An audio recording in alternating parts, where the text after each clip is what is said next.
चलो बच्चों, आज हम लोग जान रहे हैं कि रिवीजन प्लान क्या होता है। और रिवीजन मुझे लगता है सारे बच्चे करते हैं, प्लान बना के भी करते हैं। तो आज मैं क्या स्पेशल बताने वाला हूँ जो नया होगा आपके लिए।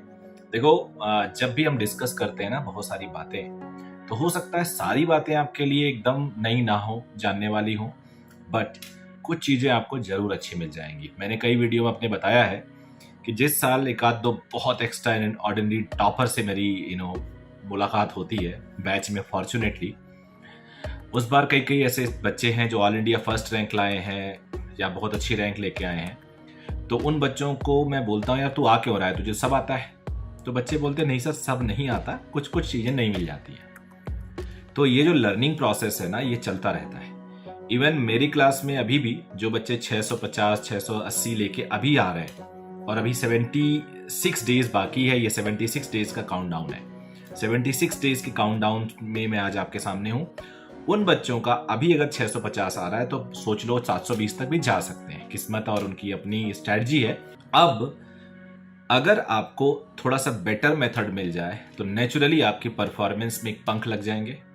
और बेटर मेथड ही मैं बताने आया हूं, तो आप प्लीज सब्सक्राइब कर लीजिएगा। और फर्स्ट टाइम व्यूअर हैं तो सब्सक्राइब तो बनता ही है, और चैनल इस वीडियो को भी लाइक कर लीजिएगा। देखो, रिवीजन मेथड जो होता है वो एक साइंटिफिक तरीका होना चाहिए, और हर दिन आपका रिवीजन एक दिन से ज्यादा होना चाहिए, पिछले दिन से ज्यादा होना चाहिए। यानी speed of revision should be faster as compared to yesterday. अब फास्टर के लिए एक जाके एक स्लोप एक जगह तो रुकेगा, फिर नीचे की तरफ आएगा। अब नीचे की तरफ नहीं आने देना है। आज अगर आप कोई टॉपिक को 1 घंटे में रिवाइज करते हैं, कोई एक टॉपिक सपोज कर लो, अब वही टॉपिक 10 दिन बाद आप टच करेंगे तो नेचुरली वो आधे घंटे में रिवाइज हो जाएगा। तो अब एक साइकिल बना लीजिए। मैंने कल के वीडियो में बोला था, परसों के वीडियो में आई थिंक था, कि आपका रिवीजन 2 से 3 बार हो सकता है रिमेनिंग टाइम में। तो अब अगर आपका रिवीजन मेथड इतना स्ट्रांग है, एक दिन में अगर आप अपने 5 चैप्टर को रिवाइज करते हो तो 20 दिन में आपका पूरा सिलेबस रिवाइज हो जाएगा। 76 डेज होने का मतलब हुआ कि आपके पास कुल मिला के 3.5 बार पूरा सिलेबस रिवाइज हो सकता है। लेकिन मैं 3 बार ही बोलूंगा, उसके बाद एक एक दिन में 8 10 टॉपिक भी आप रिवाइज कर सकते हो। देखो कैसे। कई बच्चों के पास एक अपना लॉजिक होता है और वो कहते हैं सर टेस्ट चल रहा है। अब यार कोई भी टेस्ट इस टाइम चैप्टर वाइज नहीं चल रहा होगा, एक चैप्टर का एक टेस्ट है। फिजिक्स में 2 होगा, केमिस्ट्री में 2 होगा, बायोलॉजी में 2 होगा, मिनिमम बता रहा हूं मैं। तो 6 तो यही होंगे, मैं तो 5 बोल रहा हूं। तो 6 टॉपिक का रिवीजन अगर आपने कर दिया तो रिवीजन आपको हर हाल में एक दिन में 5 टॉपिक तो मिनिमम करना ही पड़ेगा। अब कैसे रिवीजन करें और किस टाइम करें, क्योंकि कोचिंग में भी टीचर बुला रहे हैं, तो उसका भी तरीका आसान है। कोचिंग में जो रनिंग टॉपिक है उसका रिवीजन होना ही चाहिए, लेकिन आपको देखोगे कि जो रनिंग टॉपिक है उसका रिवीजन में आपको कम समय लगेगा, क्योंकि क्लास में भी वो पढ़ाएंगे टीचर। या फिर अगर घर पे आप उतना समय दोगे तो क्वालिटी उसकी और बेटर हो जाएगी।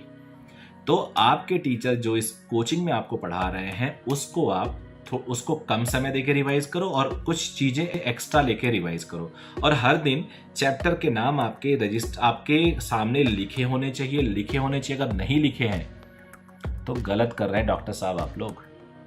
चैप्टर के नाम, सारे चैप्टर के नाम आपके रजिस्टर में लिखे होने चाहिए, और उसके आगे आप चाहो तो एक कॉलम ऐसे ऐड करो, 1 बार 2 बार 3 बार 4 बार टिक करो, एक बार रिवाइज, या कुछ अपना मैकेनिज्म बना लो। वहां से फीडबैक लिख लो कि बहुत बढ़िया से नहीं आता है। ABC कैटेगरी कर लो। A मतलब पूरा आता, B मतलब थोड़ा कम आता, C बिल्कुल नहीं आता। कलर दे दो, रेड मतलब बिल्कुल नहीं आता, ग्रीन मतलब मस्त है, येलो मतलब आता है, थोड़ा नहीं आता है। तो ये आप करेंगे तो आपकी रिवीजन स्ट्रेटजी बेटर होगी। मुझे लगता है ये जो स्ट्रेटजी मैंने आपको बताई ये आपको बहुत काम आ सकती है। तो मेरी सबसे यही रिक्वेस्ट होगी कि चैनल को सब्सक्राइब करके रखिएगा। So good luck to everyone, take care of yourself, thank you, bye bye.